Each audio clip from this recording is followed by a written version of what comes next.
Yes, and we're here. We finally made it.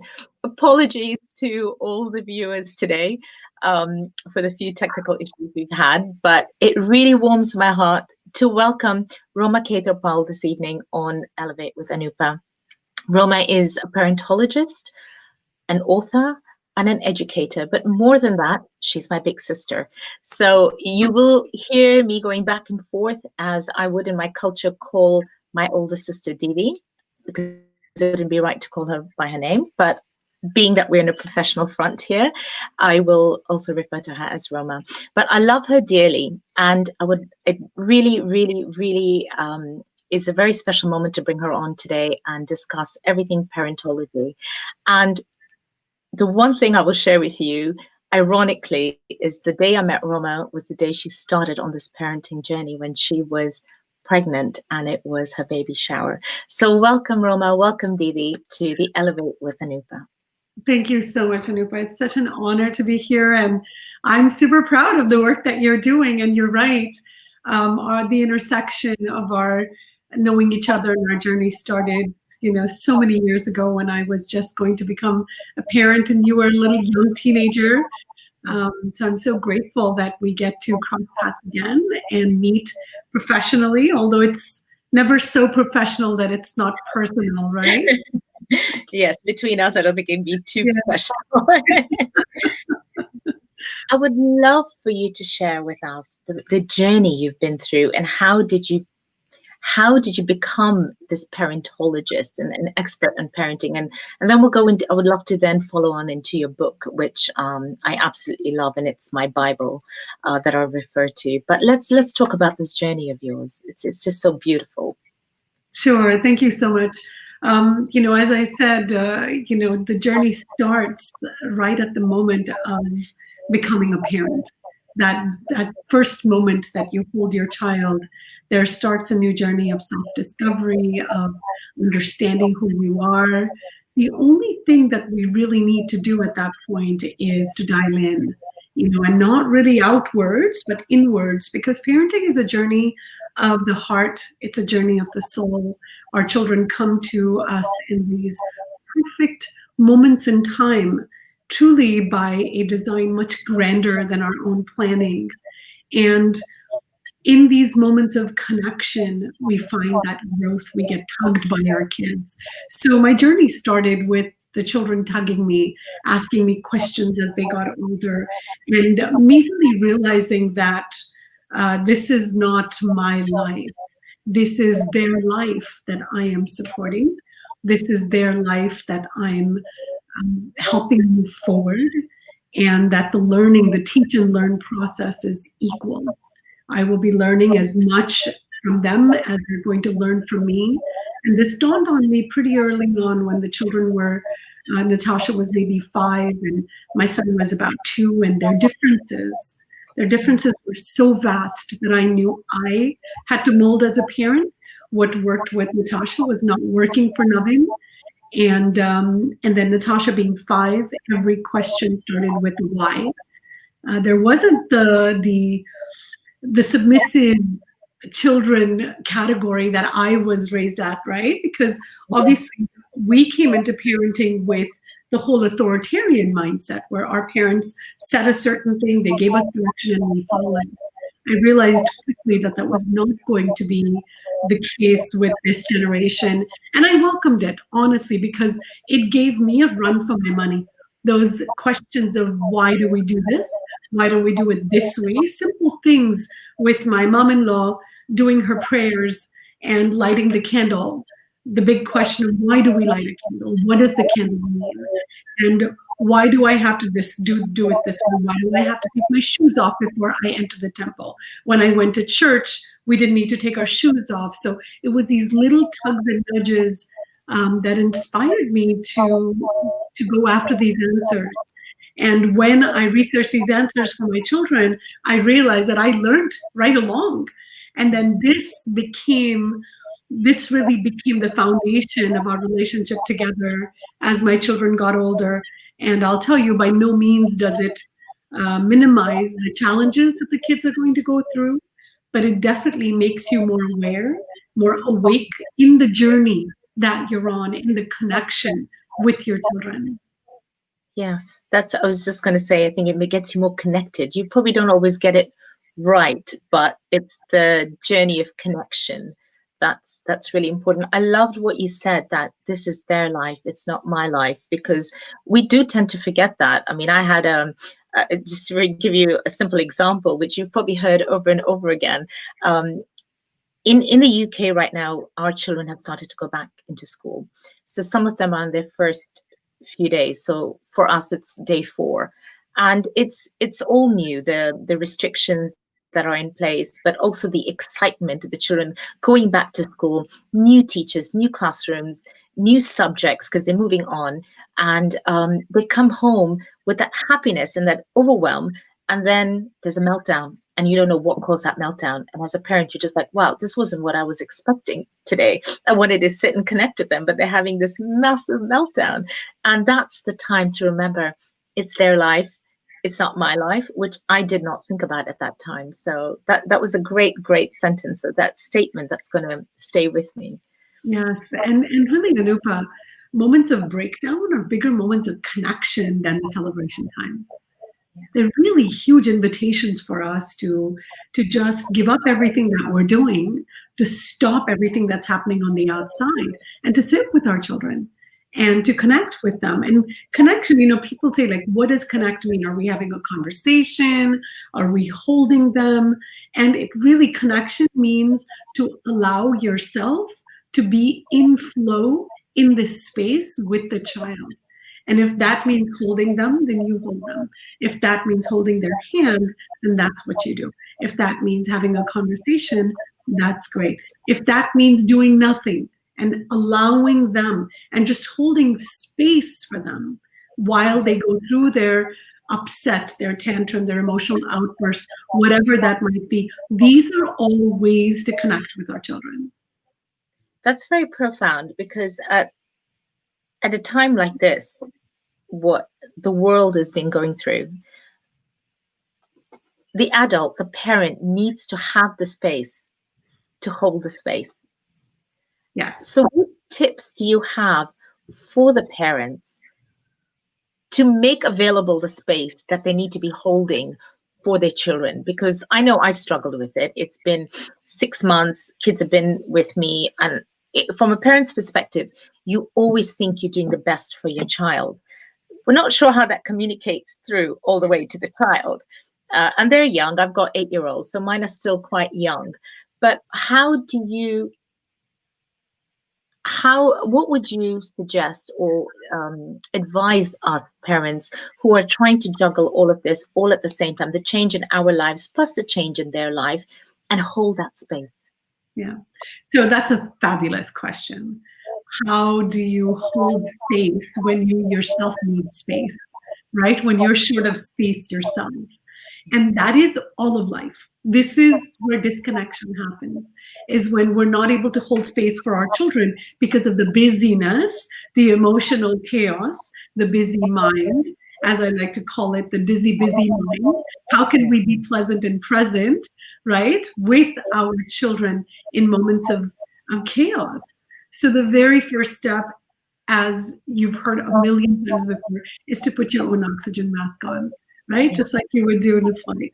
So taking that breath backwards, taking that step backwards and breathing, really focusing on your breath, having an anchor to go to. And this is what we do in meditation too, is have an anchor. Have one specific anchor that's easy for you to access in times of chaos. And it could be the attention right here in the inhale, exhale. It could be the attention in the expansion, contraction in the lungs area, in your heart space. It could be the rising and falling of the abdomen, the belly area. Whatever you come to intuitively, using that anchor then to silence inwards, just following your breath and just dialing into your breath can bring us into the present moment. The issue with disconnection, why do we call it disconnection? We call it disconnection because no one is in the present moment. That's where the disconnection comes. Now, if you look at the child and what they're doing, they're more in the present moment than we are because they're having an outburst. They're having some sort of a meltdown, as you said, as your son was having when he came home. And when they're having a meltdown, our first instinct is to resolve, is to see how can I fix this. But really, the best way to fix anything is to find that space within yourself to allow the child to go through that outburst. So, mindfulness exercises and mindfulness meditation, any kind of meditation, mindfulness breath work, these are really great tools to access that inner quiet so that you can hold space for your child in the moment. I know you meditate, and I know you have so many qualifications behind you also. So in that, being in that meditative state while you're awake, while Yes. you while you're witnessing the child's tantrum, that's what we need to do as parents. And using our anchors, our breath, some parents like to just cross their fingers. That's holding your emotions. Just take a deep breath, cross your fingers, whatever it might be, whatever your anchor is, that can help you dial inward and go back to breath. That'll really help slow down the process and create that space. Once you take a deep breath, if you notice, what happens is, we broaden our shoulders, we straighten our spine, then the energetic movement within our body becomes more in sync. And this is Yes. what we want, all in sync, right? Yeah, absolutely. You said it all in sync. But yes, that's absolutely true, because that is the only real, the main most important tool you could have is that access to meditating, to then access the space within. At the same time, would you also advise that the child does some breathing? Always. Yeah. Always. If we do it ourselves, then there's nothing to teach the child. This is the beauty of parenting. And if we can wrap our head around this, we have all these magnanimous efforts that we want to make to teach the child, to bring them up in a certain way, to have them do yoga, have them do meditation, have them do breath work. We need to do nothing. If we do it ourselves, they're just going to see it. And it's going to become an innate part of who they are. So it all starts and ends with us, knowing that if we can manage ourselves, then through neuroplasticity, our children through osmosis, by breathing the air that we are programming, right? Because the air that we raise our children in, the environment that we raise our children in, the air actually holds data. Right? It actually holds frequencies. We know that today with the advent of technology, and back in the day with remotes and satellites and TVs, right? We know this because we've created these gadgets. We know that the air carries information. So accessing that wisdom, which we have anyways, accessing that wisdom in the moment, that is the key, is, not to let that moment pass without saying, wow, what can I do with this? How can I bring myself to presence? How can I be mindful myself? And the definition of mindfulness is really just, being in the present moment experience, paying attention to the present moment experience with curiosity and with an openness and a willingness to be with what is. So if the child is crying, then the child is crying. Yeah. Can Yeah. I And yeah.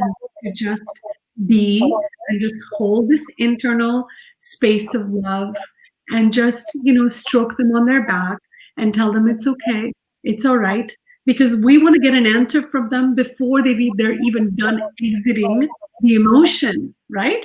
The emotion is emotion, energy in motion. Every yeah. emotion has a frequency, and that frequency is vibrating through their body. So if we can just give it time to exit, Dr. Jill Bolte Taylor talks about the 90-second emotion rule. And there's research behind this. It takes 90 seconds for the chemical surge within our body from an emotion to go through our system and to flush out. So if for those 90 seconds, if we can just buy ourselves 90 seconds of not asking why, what happened, who said what, why are you crying is the first thing we ask. Why are you crying? What happened? We think the worst happened. Instead, when they start crying, just stroking their back and saying, "Oh, it's okay, my love. It's all right. It's okay. Let it out. I'm here for you." And just buying yourself 90 seconds while you breathe yourself. There's full-on presence right there in those 90 seconds. That's beautiful. That is, as beautifully as you've explained it, it seems so simple, really.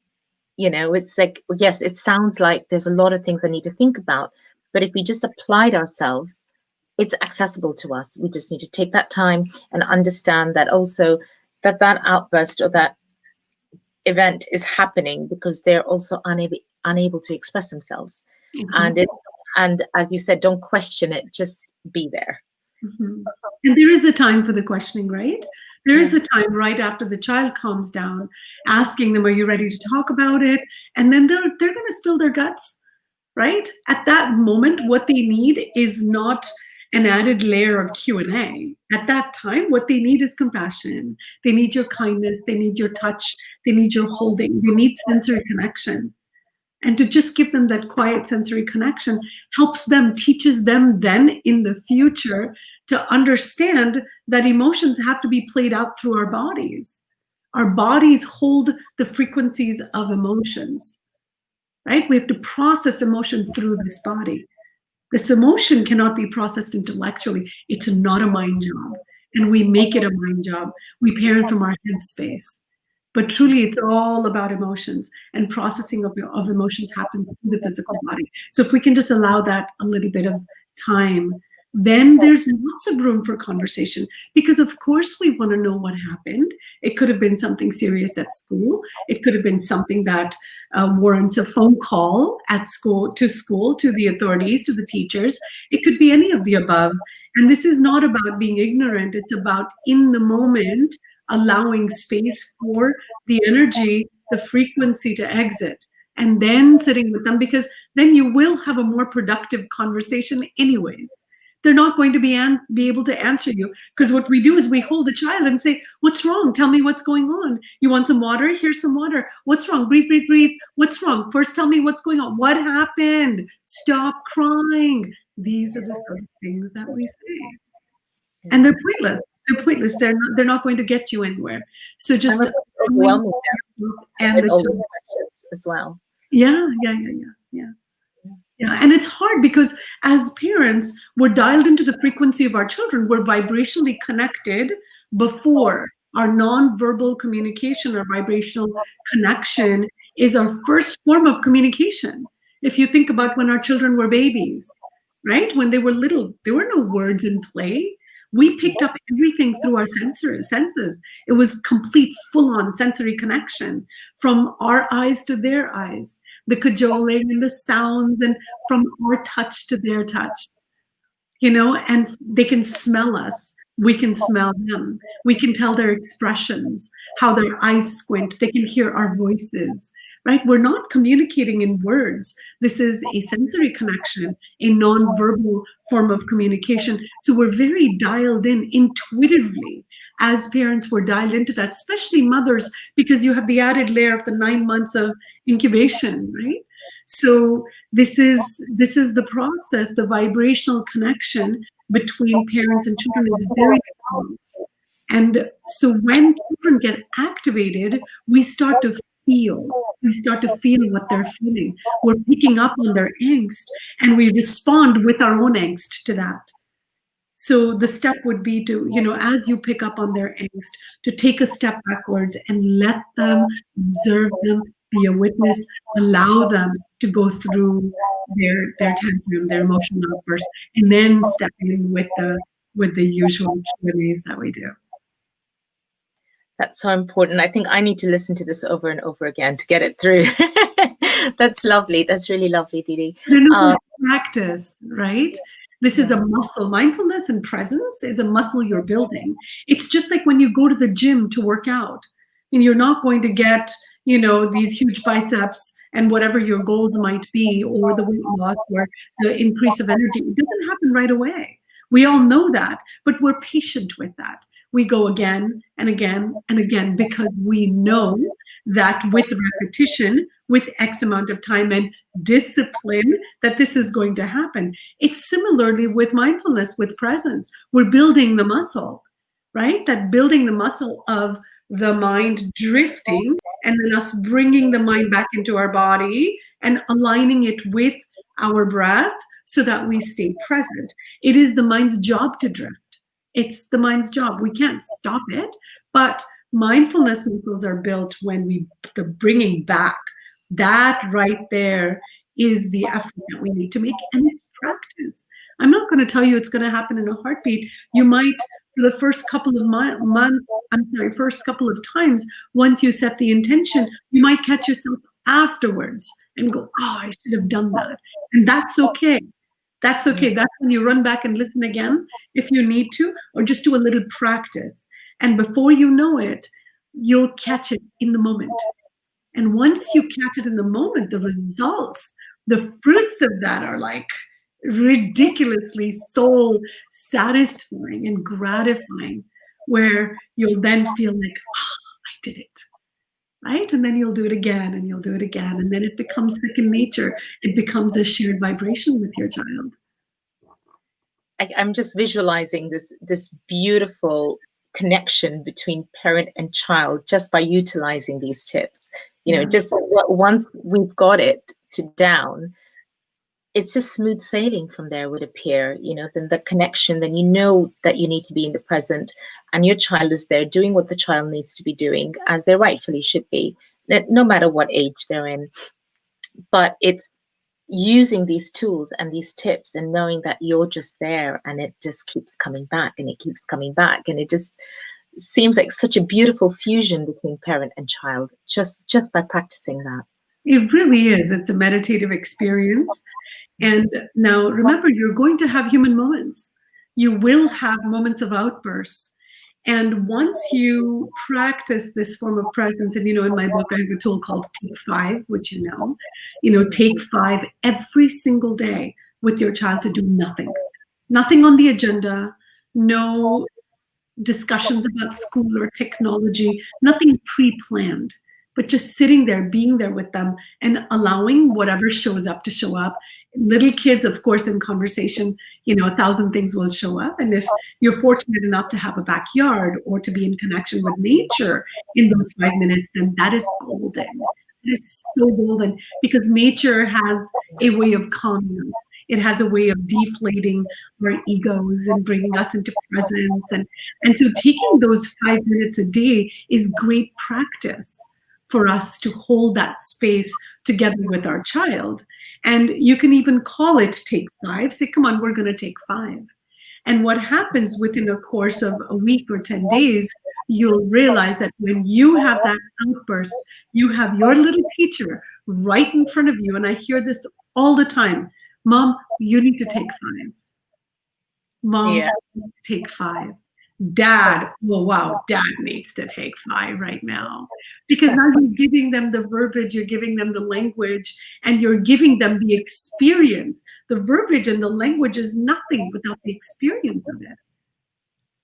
That's true. I think I'm going to start putting some posters around the house just for myself saying, Mama, take 5. Yeah. Just for me to get used to it. And then perhaps the kids will then start reading it and saying it to me, Mama, take 5, breathe. Take 5 with them every day. Take 5 minutes a day with yourself to do nothing, and take 5 minutes with your children a day. Tell them we're going to take 5 every day to do nothing. And with you, it's a little bit of, there's a layer of challenge because of the twins, right? So you'll have to do it separately with them.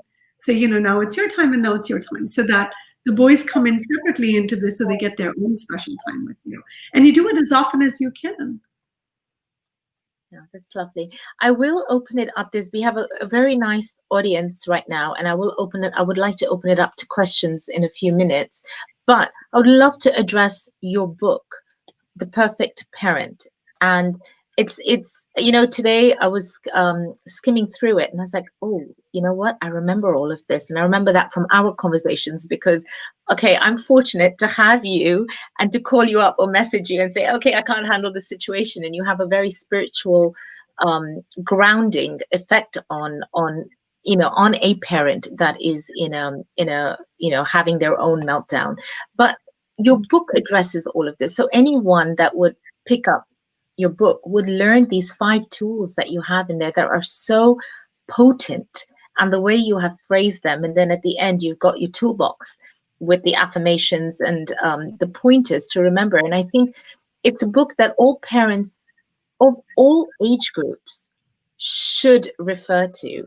And I mean, am I fair in saying all age groups? I mean, I'm, yes, on the younger end of some of the audience here, in terms of my children are at the younger end. But you know, you've got the teenagers, and then you've got the later teens, you've got the early teens, you've got the late teens, and then you've got the university kids, and then you've got the ones that have just graduated who are looking for jobs. And this is speaking normally outside of the pandemic, because within the pandemic, again, there's all other issues that they're dealing with. But would you say it's fair that parents with children of all ages and stages should refer to these 5 beautiful tools? Absolutely. Yeah, it's timeless, it's ageless, it's phaseless. So any phase, any stage, any age, these tools are applicable. And mind you, I wrote this book when I turned 50. It was the year that I turned 50 that I wrote this book, and my children were already adults at that time, right? So my reflections in this book, all the stories are through all age groups.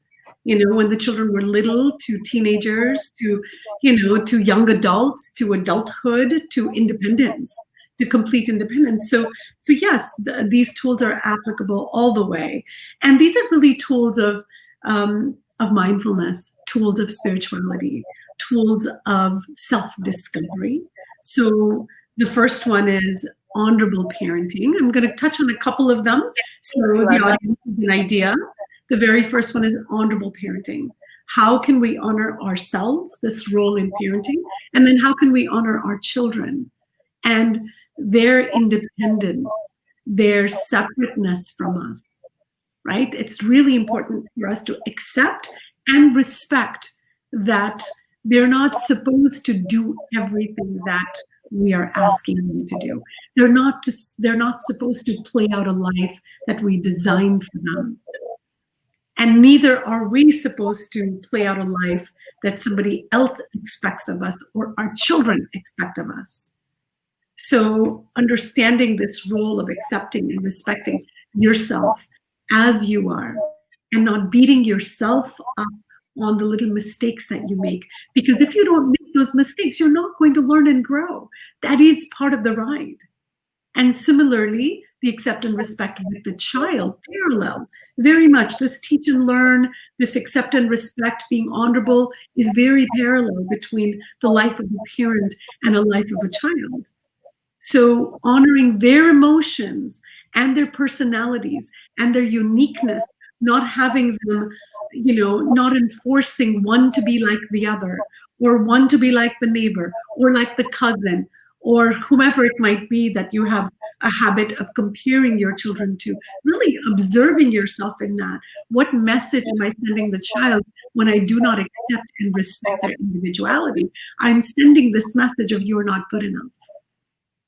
And then we take this into adulthood. And once we take this into adulthood, into our relationships, we wonder, why did I feel this way, that I wasn't good enough? Here I am in my 40s and 50s, unlayering, undoing all those feelings, doing affirmations and meditations and reminding myself that I am worthy and I'm amazing. But the damage happened in childhood, from the comparison, from the lack of them accepting and respecting my parents. And so we're in that generation where we're surrounded by wisdom. I mean, wisdom teachings are everywhere. You log on to your internet, and once you dial in, you're going to get, this barrage of wisdom teachings that are everywhere. I have people that say, I'm so tired of wisdom teachings. And it is because they're everywhere. We live in such a great time. And to really apply those, because there's a set of us that love to listen to this, and we can listen for hours and say, wow, she's great. Roma was amazing. That's not what's going to help you, right? It's to actually have the experience of what you're learning. So taking these wisdom teachings and really bringing them to parenting and honoring yourself and honoring your child, honoring all your relationships, that's the very first ground rule, when our children feel something. Because, honoring your child means not just their physicality and their personality, but their emotions. Because you could have two children that feel differently about the same issue in the house. But isn't that true of all of us and our siblings? So keeping that in perspective, that you have to honor it regardless. Whatever they're feeling, feelings are not right or wrong. Giving them that space. And then the second one is approachable parenting.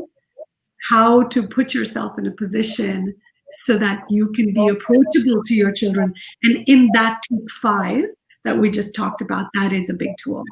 To build that trust, to build that connection, really nurture that space of quiet exchange between parent and child, because that truly is what builds the trust that my parent has the capacity to sit with me when there's nothing to be talked about. So when I'm not feeling well, when I've made a mistake, when something has happened to me, I can easily go to them because they will sit with me. They have the experience of the shared space.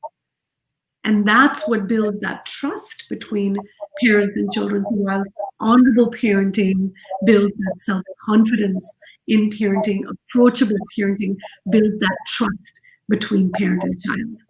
And then there's sensible parenting, building connection through senses, which we talked about and we touched upon, using our senses to connect with our children. We forget as they get older that our first language was the sensory connection. So bringing that back, bringing that nonverbal communication back, making the eye contact, and using words that align with growth and goodness. And then, of course, there's reasonable and responsible parenting and enjoyable parenting. Can't go through them all here, but here's a little sprinkle. The reasonable and responsible, for those that have older kids, really teaches you how to reason with children versus arguing, and what's the difference, and how to respond to them instead of reacting, and what's the difference there. And then enjoyable and memorable is just where, how can we reap the fruits of our labor, the effort that we put in, the lifelong effort as parents. And those are very, very important tips, because it actually takes you from start to end. There's no end in this journey, but to the extreme parts of parenting, from the beginning through the journey. Each tip will connect you that much more with your child. And I think a lot of things that you said in the book are beautiful because it honors the parent as well. There's a lot of parenting suggestions out there that make the parent feel guilty for anything that they've done and said. And your approach is actually a very holistic approach, where there's no guilt involved, but there's one that you always say, dealing with the feeling. And I love that phrase, because that comes to me every time I get a little bit of guilt, or I feel upset that, oh, I should not have disciplined in this way, or I should not have disciplined in this. When you question yourself, that's where your statement, dealing with the feeling, really comes into play for me. And I think I'd love for you to expand on that.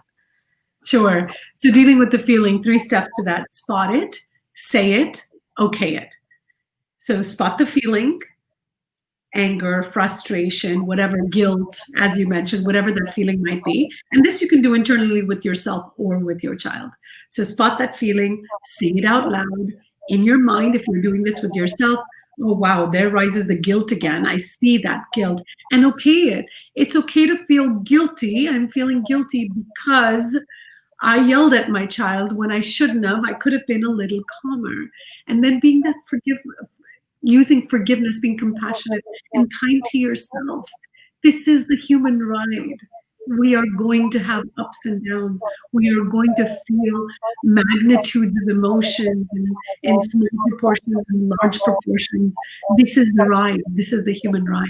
Knowing that and not holding yourself accountable for every single thing, and down talking yourself, and not activating your inner critic, and really doing the opposite, soothing yourself and saying, that's okay, you made a mistake. Because when you realize that you have this inner ability that you can cultivate to forgive yourself and to let things go, then you will you will come to your child and apologize and say, I'm so sorry, mommy had an outburst. Mom had a hard day today. I'm so sorry about that. And even if you don't give a reason, if you just say, I'm so sorry, I really didn't mean that. Our children are so forgiving. They're Yeah. so forgiving. They'll grab onto us and they'll wipe our tears and say, it's okay, mom. It's all right. Don't cry, mom. And they'll hold that space for us. They know intuitively and innately how to do this. Our job then becomes to preserve that natural beauty that they have within them of holding space, of being kind, of being compassionate. And if we can do that with ourselves, then we hold that space for them as an example for their future on how to trot mistakes. So that very first step is spot it, say it, okay it. And now we can take it to the child. Say, for example, your child does not have the vocabulary for what they're feeling. And if they're throwing a fit, you let them go through their emotional outburst. And then once you see you have the opportunity to have the conversation with them and you find out what the issue is, then name the emotion. I see that you're so frustrated. Or I see that you're sad that your brother broke your iPad. Oh, I'm so sorry, sweetheart. I would be so sad too. And allowing that frequency to exit from within their body. And then going to the resolve, look, your brother's saying sorry, he didn't really mean it, it was an accident. Then you can take the child to sanity because you've validated their emotions. Anupa, think about it.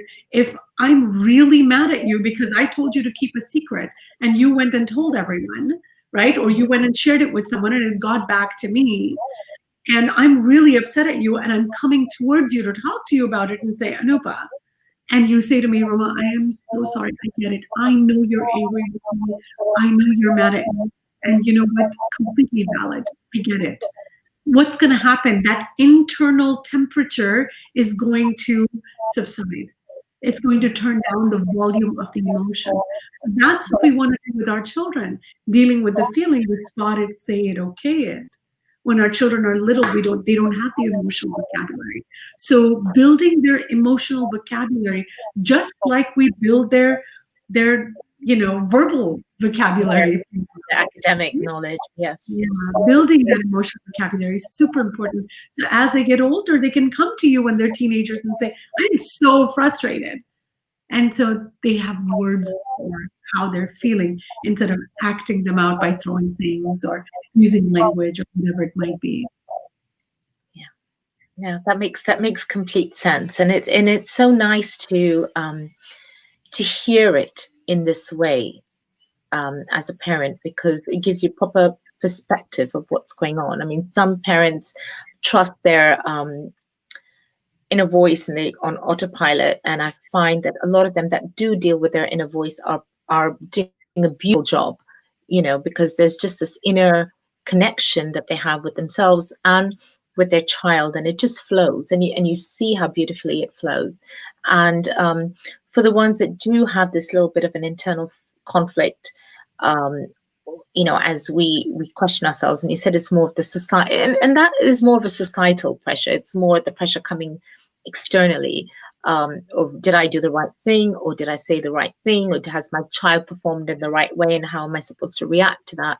So what you've done is really given a really good perspective to just come down, come down to home base, and evaluate it for what it's worth, and just reconnect to yourself and reconnect to the child. And it's easily done because, as you said, children are forgiving. Yes, yes. Anupa, it's what you've said is really beautiful, because if we don't know how to speak English, how would we teach our kids the language, right? Similarly, if we don't know how to connect with our inner self, if we don't know how to go inwards, how are we going to teach our children the language of the inside, to listen to themselves, to be intuitive, to let their inner compass guide them when they leave our homes?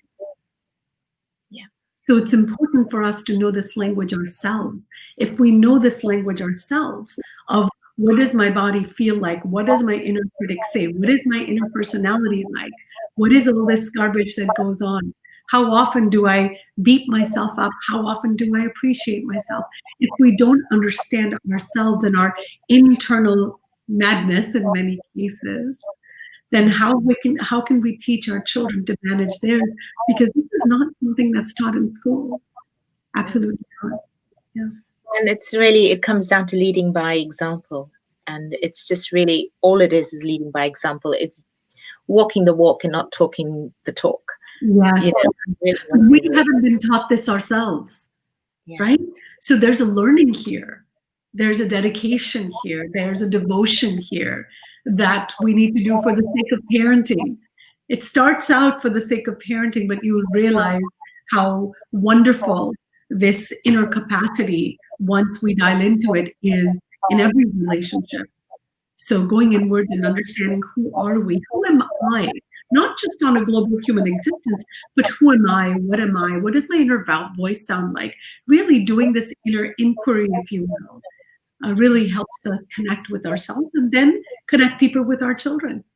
Yeah. Yeah, no, absolutely. Absolutely. We're going to pick up every bad habit we have.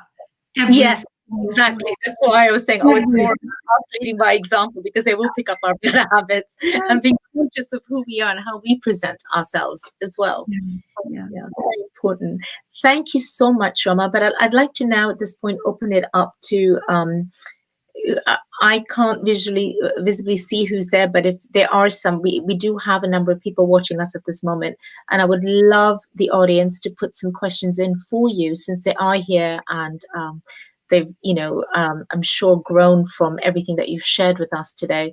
But if there are any questions, I would like to invite them in at this point, and I know Roma would love to answer them for you.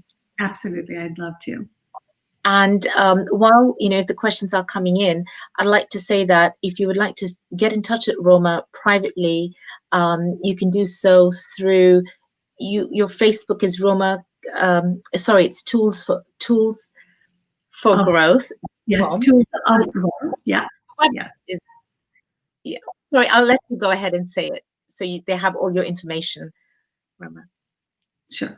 So Facebook is Tools of Growth, or you can email me at roma@toolsofgrowth.com. On Instagram, it's roma.ketterpaul. On Twitter, it's Tools of Growth. As you can see, I teeter-totter between the two. On LinkedIn, it's Roma Ketterpaul. So yeah, either Roma Ketterpaul or Tools of Growth, you'll find me on all the platforms.